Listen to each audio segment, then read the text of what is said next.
Welcome back to another episode of FPO and G, Financial Planning for Oil and Gas Professionals.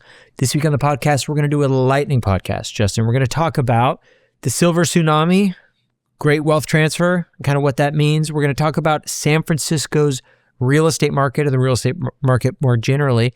And then kind of coming down from the World Cup as we record this in August of 26, we're going to talk about Erling Haaland and Norway's wealth tax. Justin, before we get into it, man, how do you feel being back in the office? Last time we were recording, you had, the beautiful California coastline behind you, and now you got our Fort Worth bookshelf. That's a great point. I do think the Fort Worth bookshelf is a strong rival to the California coastline. So, a lot of people have said that our Fort Worth office is like the California of Texas. And so, pretty excellent background in both locations. Okay, I have an ask for our small but mighty listener audience ship, whatever we call ourselves, the FPOGs. The FPOGs, right, is what we call our audience. We want some more merch from you or your respective companies. If you watch online, you'll kind of see some Yetis, some hats, some things of that nature. I want to turn it up a notch. So if you work in energy, or really regardless of where you work, and you want to just send us some company merch so we can kind of fill out our space, we would appreciate that. So just a call to our audience. So we'll see what happens. All right, Justin, I want to talk about this first thing. And it's wealth transfer by people in net worth rung. And we'll share a screenshot of this to people in the who watch on YouTube. But it says it looks at distribution. So basically, of the people that are set to receive an inheritance, what is the average wealth rung? So 70% of people who are set to inherit money are in the 90th to 99th percentile in wealth. Just over 20%, so we'll call it 25%, are in the 50 to 80th percentile in wealth. And then a fraction, so, a percent or so, are in the bottom 50th in terms of net worth. Does that surprise you at all? Or is that about what you would expect? And what are the implications of that? I think when you think about the implications of this, there are so many. I think it's going to greatly influence the cost of things, the cost of certain assets, the cost of the highest, levels of real estate in the coming years. I think there are so many downstream consequences of this. But at the end of the day, what we're talking about is most of the people who are going to inherit wealth, they come from families that are doing pretty well. Jared, I want to make sure I'm reading this correctly. So 70% of those inheriting wealth are already in the 90th to 99th percentile. I do wish that we could really zoom in on this data, really zoom in and try to get a feel for, okay, is there much in the 90 to 92nd percentile?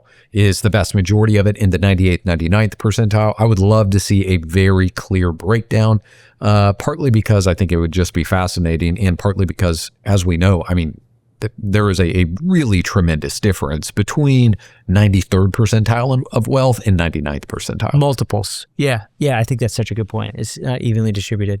But dude, I think the message here is, if you I don't want to go as far as say CPI means nothing to you, but the CPI print will have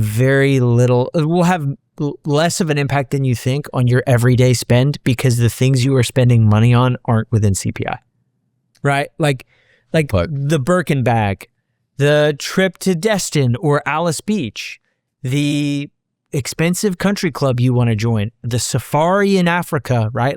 As I think about all of these things, I think my guess, this is anecdotal, we're just pontificating here, but my guess is though the cost of those things have gone up meaningfully more than just baseline inflation, right? And if if groceries are 5% more expensive for the family that's spending $30,000 a month, makes a meaningful thing. And again, I'm not, CPI absolutely matters, but your big ticket items, the cars you drive, especially if you drive luxury cars, the adventures you take, all of these things are probably going to get even more expensive because all of the people that are inheriting this money already have money, right? So where does this money naturally flow if you already have your basic needs met? It's to lifestyle enhancement things. So I think over the next 30 years, lifestyle enhancement things for like upper middle class people are just going to become light years more expensive. Like, and I know that's already happened over the last 10 years, but based on what I'm seeing here, I don't see it getting any better in the next 10. So what you're really saying is the cost of things moving forward, it's not going to be the same experience at every level. Things that are, really relegated to the top 5% or so, those are going to continue to get more and more expensive. Right, exactly. Because A, there's more people entering the upper class, which is great. And B, there's more money being inherited in that class, right? So the amount of capital flowing in that component of the ecosystem means that, the CPI print is a small portion of your overall spending. And as your spending moves up market, if you will, I think all those things are going to become a lot more expensive. I saw a post, Jared, that was exactly on this topic, but really taking the opposite side. And I completely disagreed with it. But the post basically took a kind of pulse on real estate in second home markets. And, long story short, it's, hey, there's just a ton more listings today than there were 4 years ago, obviously. Prices are struggling. Prices are continuing to come down.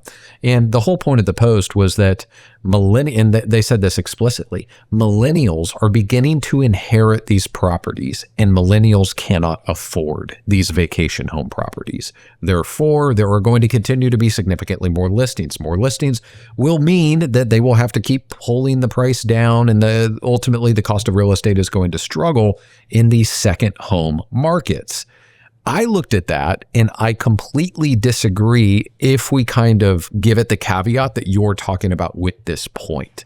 I think that maybe second or third rate vacation areas, I could totally see those struggling because we had a huge Airbnb boom. It became very popular.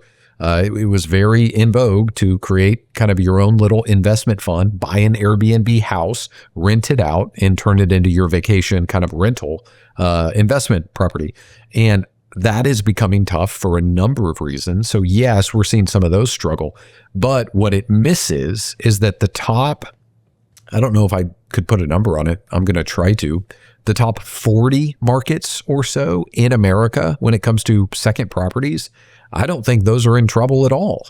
And I mean, I'm not predicting that there will never be volatility. I'm not predicting that they will never struggle. After all, it's an asset class.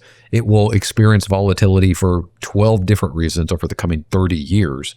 But the data that we're looking at right here, upper middle class people or upper class people tend to inherit and pass down wealth.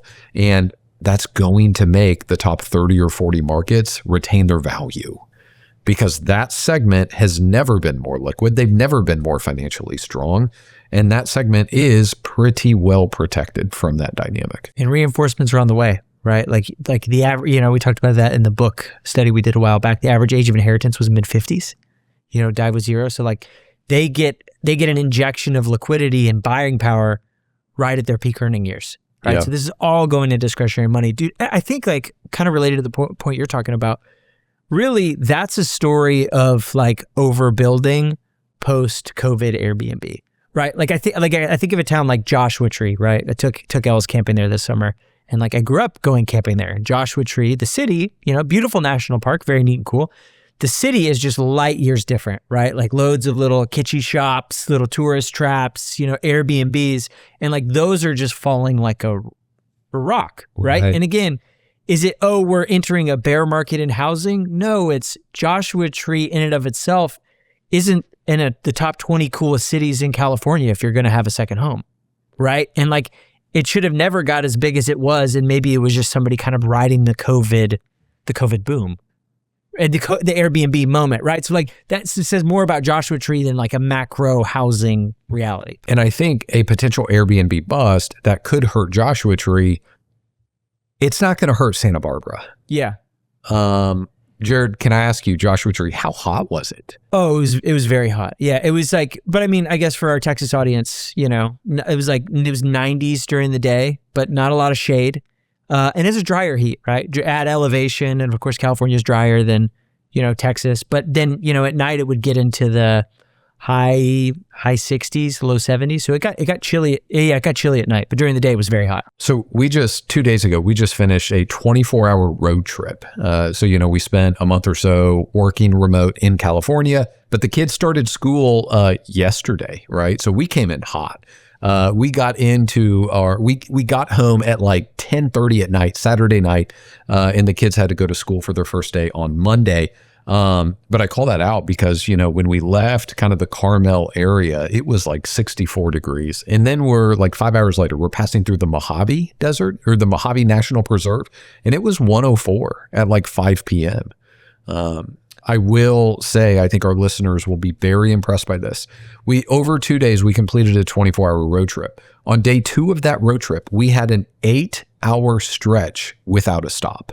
So 8 full hours of driving in the car with my wife and I and our 3 kids without a stop. I do think that it has to be a dad record of sorts when it comes to road trips. Yeah, I think your alternative career is making a book about how you did it and outlining the steps and becoming a New York Times bestseller. I think that'd be more lucrative than what we're doing here. I think that's a reasonable takeaway. Okay, so I want to talk. I think I'm infatuated with this idea of inflation not being evenly distributed. And this is just such a good example of it, right? Where like the only inflation that matters is the inflation of your biggest expenses. And again, CPI matters. It absolutely does. Cause that also invades the psyche of people, right? Like if CPI inflation is moving higher, it creates urgency to purchase, which kind of this feedback loop. But the inflation you need to focus on is the assets that you truly desire. And I think if you're just waiting for the fat pitch where I'm going to get to buy I've always dreamed of a house in Lake Tahoe. I'm going to get to buy that for 40 cents on the dollar in 2008. I just look at charts like this and I think 2008 was a once in 100-year storm. It's not coming back. Yeah. And again, I don't see it. It's possible. It's possible. What have we said? And this applies. So your investment thesis should not have at the center of it an assumption that we're going to see prices fall to a tremendous degree and give you another generational buying opportunity. Right. Maybe it happens, but your investment thesis can't ever have that at the center. Yeah. So the message is spend the money because there's a lot of money in the system for higher end stuff. And it could get even more expensive, right? But also too, right? I'm going to wait for the generational buying opportunity. Okay, do you really think you're going to be able to pull the trigger on the $2 million Tahoe house that was because the economy's in the dumps, right? There's a reason it's been cut in half. Are you actually going to have the discipline to go all in and take advantage of it when it does come? If houses drop by 50% in some of these markets, the reason for the drop will be so catastrophic that it will be emotionally very hard for you to. Right. You are squirreling away acorns. You are building the bomb shelter. Yeah. Right. Yeah. So, but we're perpetual optimists on the Brownlee pod. That's right. So I want to talk about this. It's kind of tangentially connected, right? I do think this idea is important. Housing, people talk housing and it's very broad. And it's kind of the nature of this episode is really inflation is not isolated to one number. It's a lived experience based on the life the average person's living. I also think housing is another thing where it gets thrown into a lump. Hey, housing is good, housing is bad, this, that, and the other. You shared this tweet, Justin, and it's San Francisco single family home prices are up 25% year over year, and they're now at $2.14 million.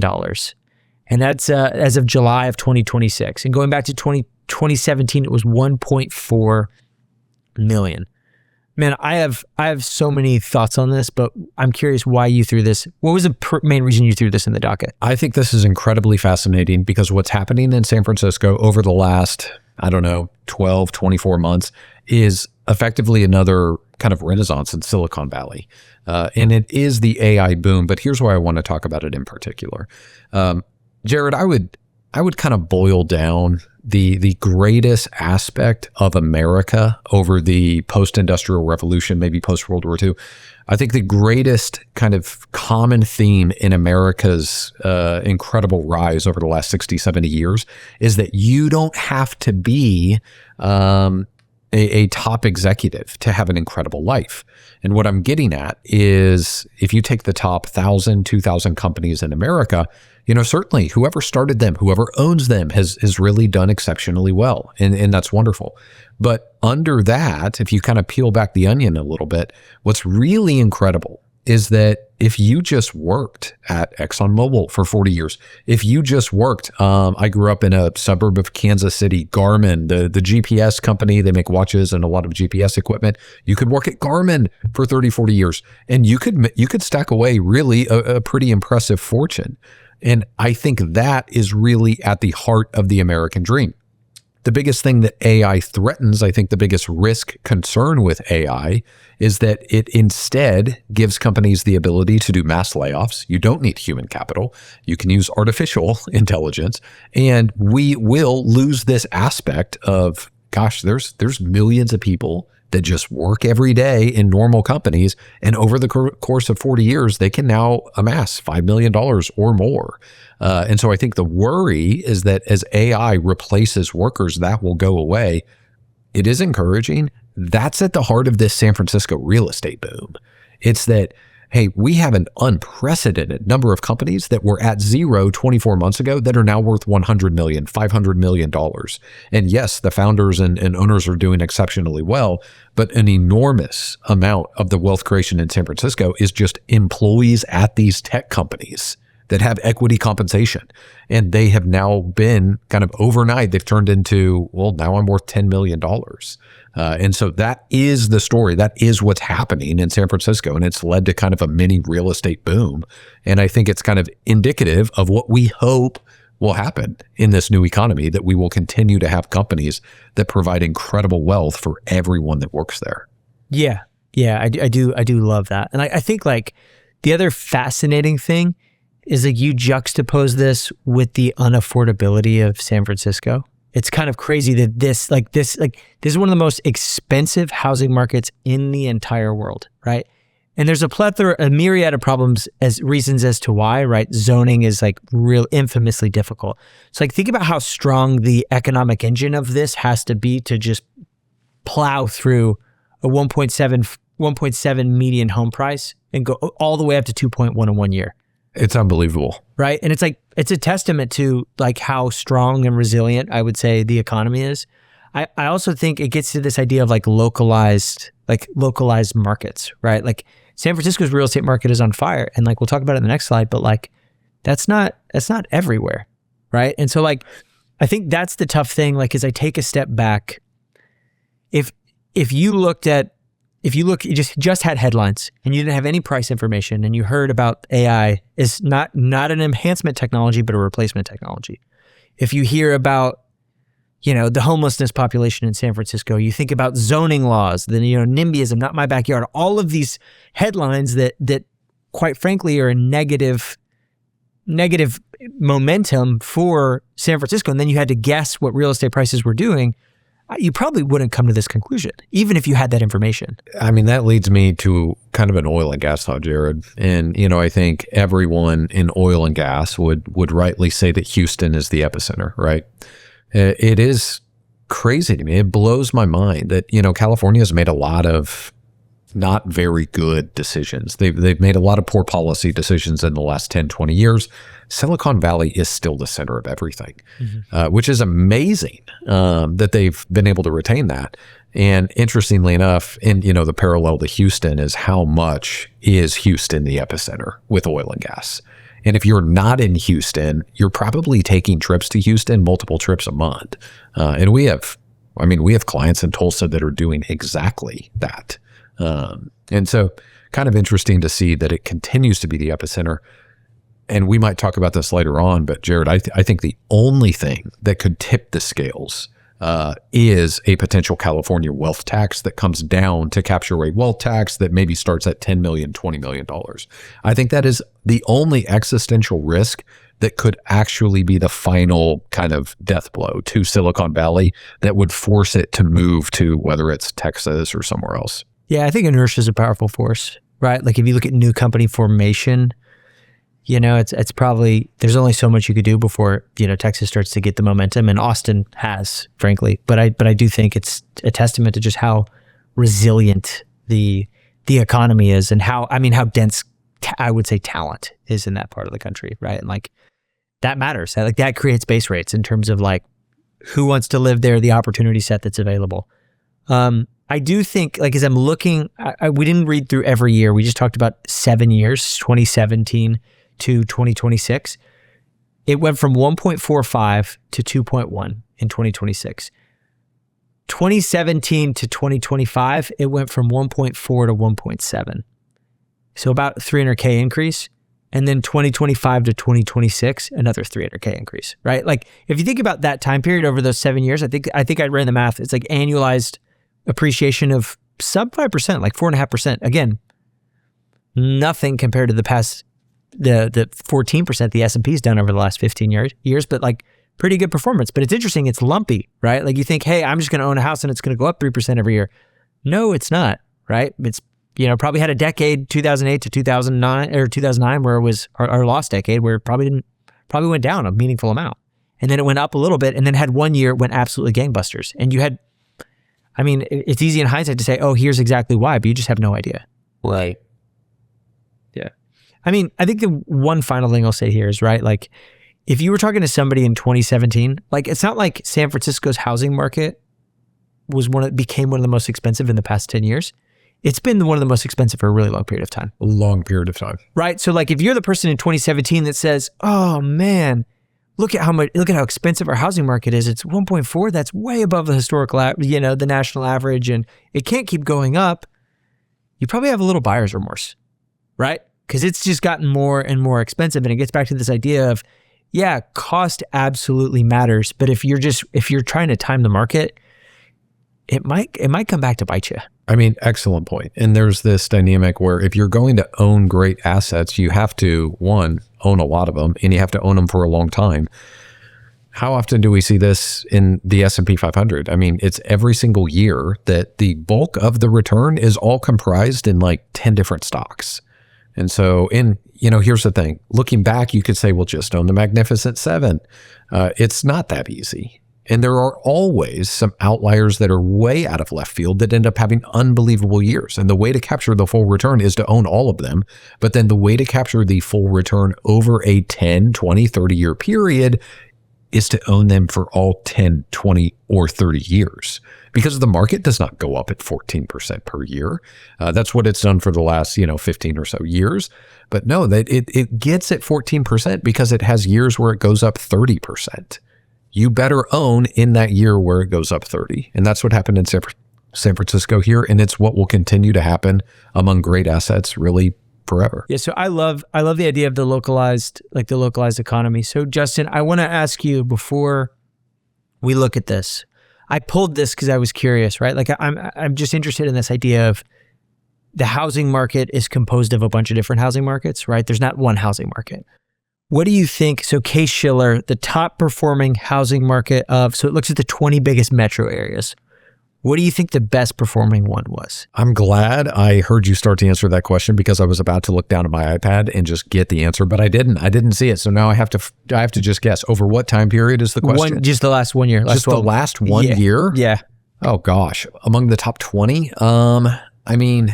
Obviously, you immediately get asked, what's the top performing market? You're thinking, well, it's got to be something in Texas, Florida, or maybe Nashville. Yeah, it's Chicago.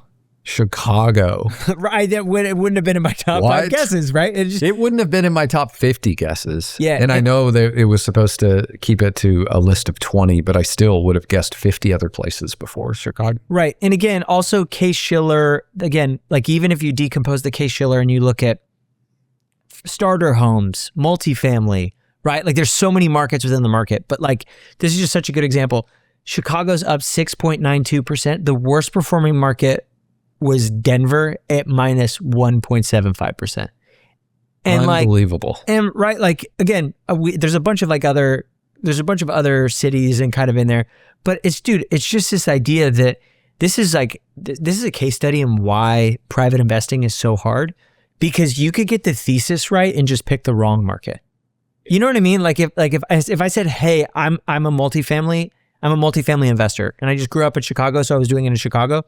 I look way smarter than I was this year. And conversely, same strategy just applied to Denver, and I'm not doing so good. I've probably lost money, or I'm flat, right? Like if I've done a good job and like outperformed, right? Like it's just such an interesting lesson that the market is the aggregate market is composed of a bunch of independent markets, which is why index funds are so magical. Because you don't have to isolate, do I think this market's going to do better than this? You're not taking isolated risks, because like really, like ideally, hey, I don't know where any of this is going, so you own everything. But like real estate, that's not really the way it works. Yeah. I mean, Jared, it reminds me of 2010 to 2019. Didn't Domino's beat several of the greatest performing tech companies in that decade?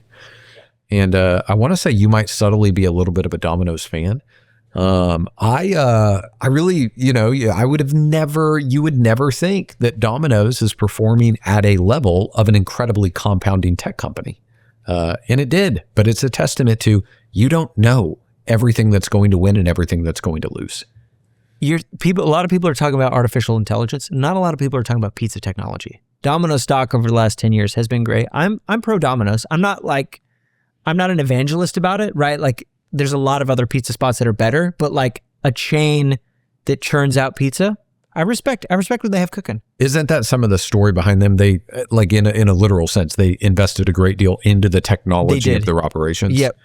It's just hyper efficiency. And I don't want to be a hater. I do think it shows a little bit. I don't think they invested as much in the pizza as they did the pizza technology. So who would you say in that category of pizza at a national scale does better? It's a great question. I don't know if I have an answer. I'm tempted to say maybe Marco's, but that's kind of a newer player on the national scale.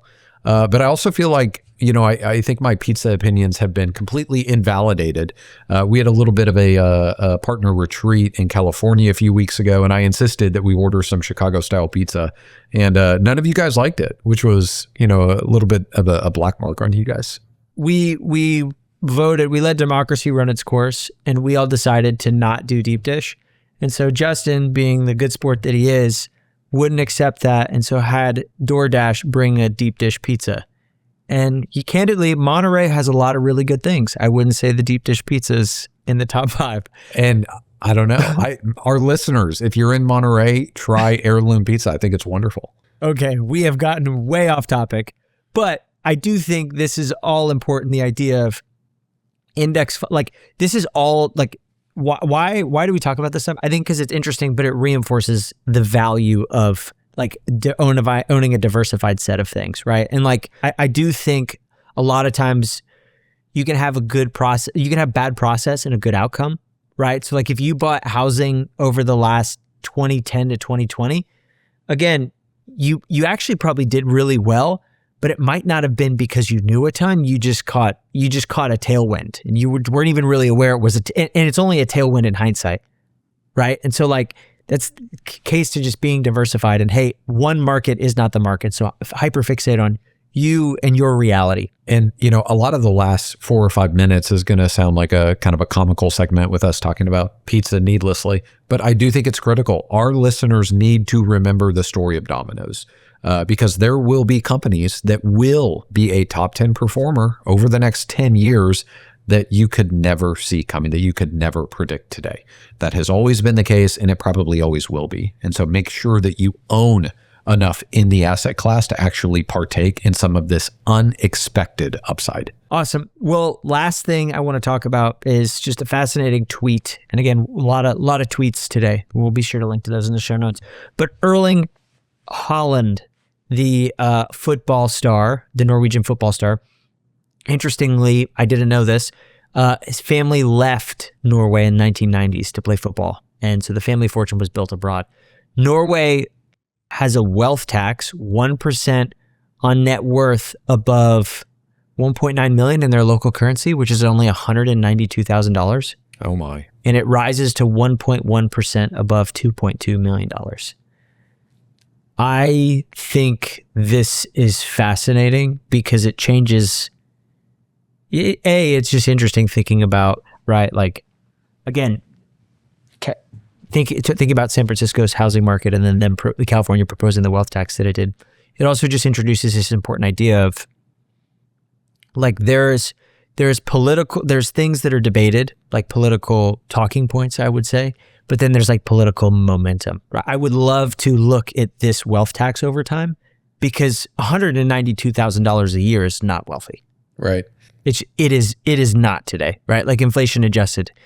And like I wonder if this is a really old tax that hasn't gotten an inflation adjustment, or how much this has moved down. But right, as you think about like a good financial plan, policy, like it cannot only address policy today, it needs to leave future optionality for where policy is headed, right? Like I think like a good financial plan, and again, you don't want to be a doomsday prepper, and the only thing that can happen is, there's a regulatory framework that exists, and you need to do the best you can in light of that. But again, some of the planning involves giving up future optionality. So you need to be aware of the trade-offs you're making, right? And I think A, that's super important. And also B, I just think, man, what a brutal way to kind of nuke your economy. I know. It's just an incredible incentive force that really takes all of the wealthiest people and ensures that they try to leave. Now, I do think one takeaway, Jared, we've covered the initial legislation that was written in the, I want to say it was the California State House for their wealth tax. So again, it was labeled kind of a billionaire tax. So it's a wealth tax that was just going to be on billionaires. We predicted day one that, well, they're going to want to bring this down. They're going to want to say, well, it started at $1 billion, but now we're going to apply this tax to anyone who has a net worth over 50 million, maybe 25 million, maybe even lower. And, obviously Norway has an exceptionally low threshold here where the wealth tax starts, but that is where this is going. Ultimately, a wealth tax is a game of numbers. If you were only targeting billionaires, well, there's maybe 100 or so at most, and they're obviously going to have the wherewithal to keep their California residence and simply domicile elsewhere and avoid the tax. So the only way that the state can get revenue from a wealth tax is they have to bring the limit down, because you have to start playing a game of numbers where, okay, if the tax can now be enacted on 2 million of our 29 million people, inevitably a chunk of those 2 million will not take the steps to go make their permanent residence elsewhere. And so I do think it's just something to monitor. We mentioned Silicon Valley. I think the only existential threat that could potentially dethrone Silicon Valley as the epicenter of tech is a wealth tax coming down from $1 billion, and it's already scheduled, and they want to bring it down to 50, but that continuing to come down, that's really the only kind of outside factor that I see dethroning Silicon Valley. Yeah. But it's also like, it's part of what makes our job fun, not wealth taxes, but the idea of there's a current legislative reality and there's also a future one that we don't know. And like, so it's like, if you had an advisor build you a financial plan based on tax code before the Jobs Act, or tax cuts and jobs, or really pre-2020, a lot of that is probably stale. Right. Could have been done, could have spent hundreds of hours on it, finely detailed. And I'm not going to say it's worth nothing, but there's probably things that it recommended you do that you probably shouldn't do. And so, right, like it's balancing, good financial planning is kind of balancing these things and creating, a framework that A, meets somebody where they're at, and B, walks alongside them so that as their life changes, as tax regime changes, as location changes, as the location of the World Cup changes, your plan addresses that. I do think, should the World Cup be in the U.S. every time? And why is the answer yes? Did you go to... You said that as though you went to some of the games. I went to absolutely zero of the games. Yeah. But I enjoyed following along. Yeah. Jared, I probably only watched like 1 or 2 games too. I love it. Well, that's a good place to wrap up. Again, asking our army, help us deck out our shelves with oil and gas merch, ideas for future episodes. Love to hear from y'all. Podcast at brownleewealthmanagement.com. Thanks. We'll see you next time. This podcast is for informational purposes only. Nothing discussed during this show or episode should be viewed as investment, legal, and tax advice. If you have questions pertaining to your specific situation, please consult the appropriate qualified professional.